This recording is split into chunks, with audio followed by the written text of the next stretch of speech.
dito sa design project. So, wala pa namang naituturo noon, kaya hindi ko pa siya tinuro kung paano gagawin. And dito sa atin sa theory of machines,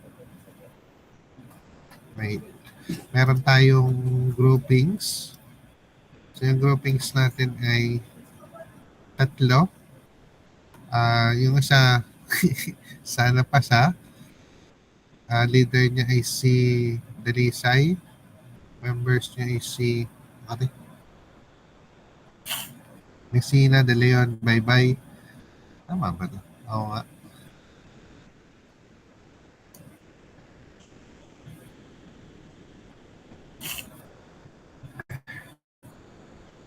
Then, naduduling na ako. Natanawan, Rosales, Dalisay.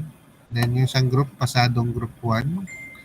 Dating Ginoo, Asugi, Baez, Daep, Lacorte. Then, RDL Travel and Tours with free hotspot on board. Sian, Sebuk, Lidiana, David, Mutas, Kita. So dito, magkakaroon ng group work and i-upload ko naman to sa classroom pero i-discuss ko muna. Paano nyo ba siya gagawin? Ay, what's up? Wait lang, may commercial.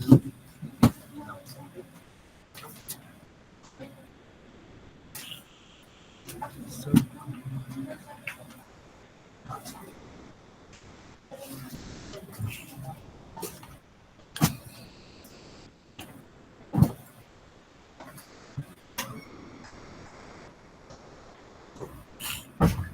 okay.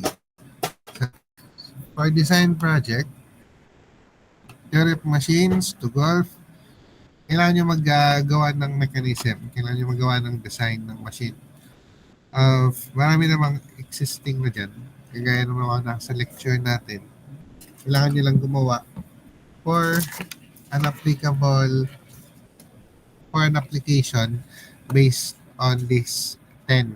Pili lang kayo ng isa dito sa 10 ito na kagaya ito. Sa sample, pwedeng gagawa kayo ng machine na ikakabit nyo sa CCTV para pwede siyang mag-move left to right. Pwede kayong machine na panlagay dun sa whiteboard na bumubura na nakasulat sa kanya. Pwedeng machine na gumagalaw at nagtatanim ng buto. Pwedeng ng materials. Sa sample dito sa compressed materials, yung nag-iipit ang lata. Yan, pwedeng pang-open and close ng door or sliding door or pambuhat ng sasakyan, then panggawa ng pizza, kung ano man. Pero kung wala kayong trip dito, pwede kayong pumili ng sarili nyo. So you can make your own mechanism kung wala kayong mapili dito.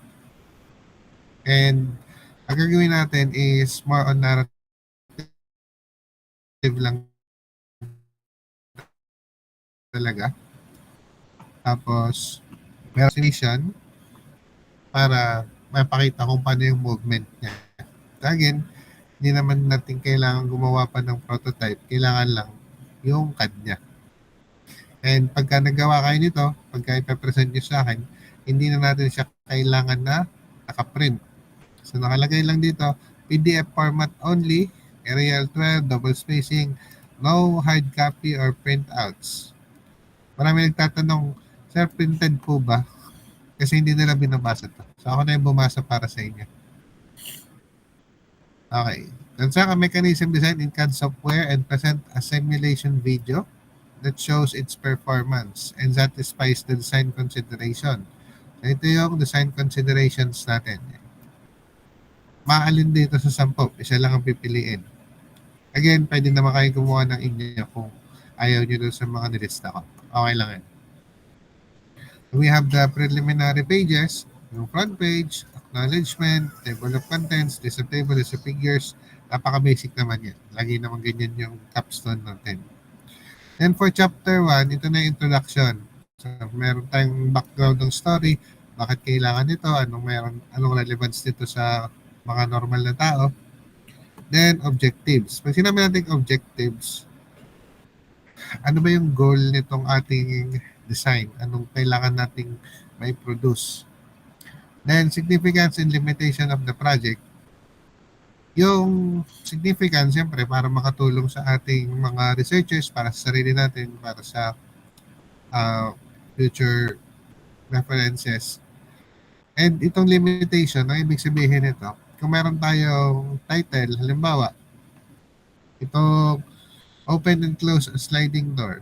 So, ang limitation niya, applicable lang siya sa sliding door.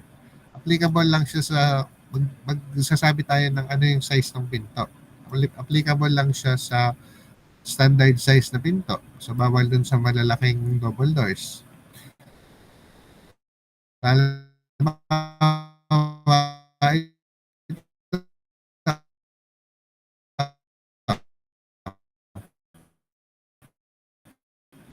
Dalawa, compressed materials, ang limitation nito is soft drinks can lang o yung mga beer-in can lang. Hindi pwede dito yung mga tall cans, hindi pwede dito yung mga right and light na maliliit. So, yun yung ibig sabihin ng limitations.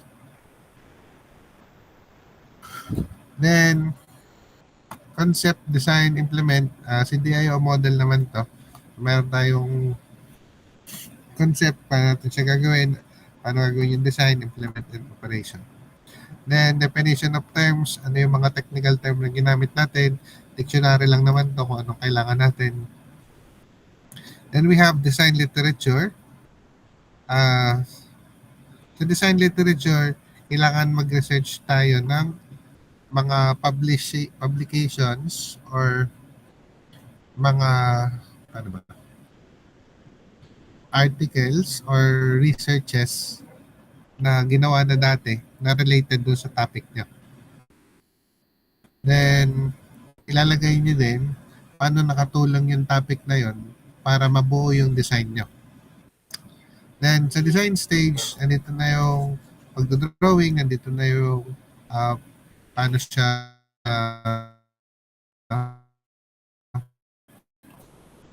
ano yung material ginamit nyo. Then, itong ibig sabihin ng methods to be used in the evaluation of objective. Ang halimbawa, ang title natin ay ito, throw balls into the basketball ring. Ang objective natin, makabuo ng design ng mechanism na bumabato ng bola. So, ang ating method to be used in evaluation, ito ba ay nakakabato ng bola? So, yes or no lang yan. Tapos, ma-evaluate din natin gaano kabilis siya magbato ng bola, nakakailan siya within isang oras. So, yun yung mga methods to be evaluated for the evaluation. Sample ulit. So, halimbawa, ang title natin ay plant seeds while moving. So, dito, sa evaluation, ay anong seed ba yung una muna sa limitations, anong seed ba yung design nyo? Pang pumpkin seed ba to or pang grape seed? Pang orange seed, pang prutas ba to o pang puno lang? So, ilalagay nyo sa limitation, ano, at saka sa title, anong seed lang ba yung pwedeng gamitin doon sa machine nyo? Then sa evaluation ng machine nyo, lalagay natin dito, paano natin masasabi kung gumana ba yung machine natin? Nakailang tanim ba siya? Ganun. So, yun yung methods to be used in the evaluation of objectives. Then we have the prototype. Ito na yung ikakad nyo. So, discussion of the prototype, kung halimbawa, nagawa nyo na siya sa SolidWorks or sa AutoCAD, ipapakita nyo dito yung mismong design. Tapos sa simulation, i-screenshot nyo lang siya ng position by position. So, parang yung ginawa natin sa position analysis. Then, results. Yan. Sabihin natin, dito, mahirap makuha yung actual results kasi hindi naman tayo nagawa ng mismong machine. So, dito, ipapakita lang natin ano yung mismong results. Kung halimbawa, kung gumana yung machine natin, isulat nyo dito. Then, conclusions, recommendation. Itong conclusion, ito ay answer sa objective of the report. Kung meron tayong nilistang objective, sa conclusion natin sasabihin, na-attain ba natin yung objective o hindi. Then sa recommendation, pag sinabi natin recommendation, ito yung ano yung pwede nating i-recommend sa mga future na babasa ng ating design project para mas mapaganda pa yung inyong machine. So, pwede nating sabihin kanina, ang limitation, pwede lang siya sa Coke in can, pwede lang siya sa soft drinks in can, pwede lang siya sa beer in can. So, sa recommendations, pwede nating sabihin na lagyan siya ng dagdag na features para pwedeng mag-accommodate ng iba-ibang sizes ng can. Pwedeng sabihin natin, maglagay tayo ng motor para maging automatic. So dito pa, hindi ko nasabi kanina. Hindi tayo gagamit ng motor kasi nasa machine elements lang tayo.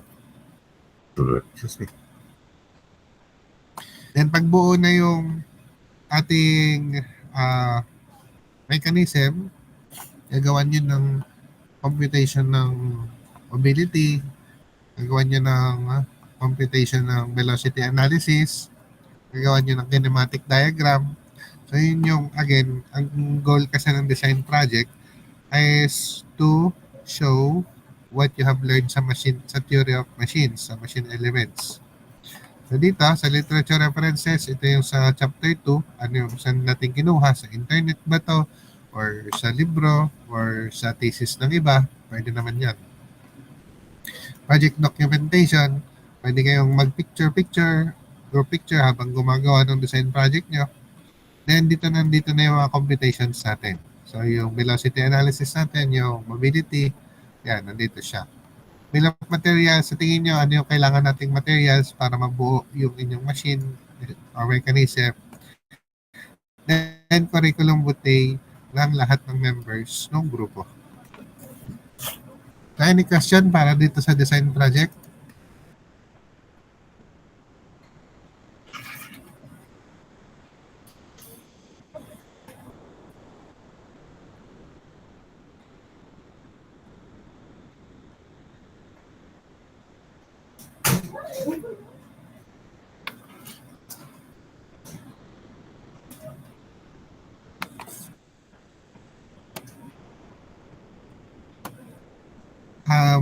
Ang gagawin natin dito is yung isang face-to-face class natin, yung last na face-to-face class natin bago tayo mag-final exam, yun yung day na kung kailan kayo magpe-present.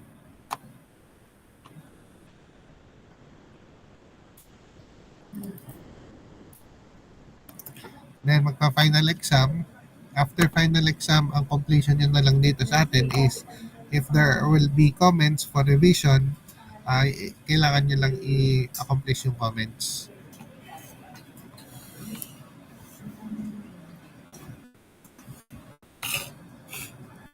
Okay. Again, any question? Mahalaga to kasi ito yung pinakamalaking part ng grade nyo.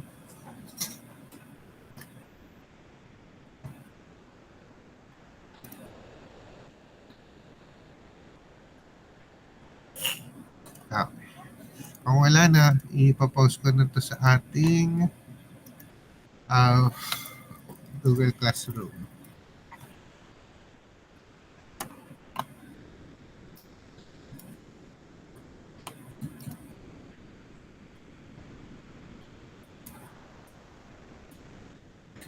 Nagtatanong pala ako. Ako lang ba yung teacher niyo na wala kayong group chat sa inyo? O meron pang iba?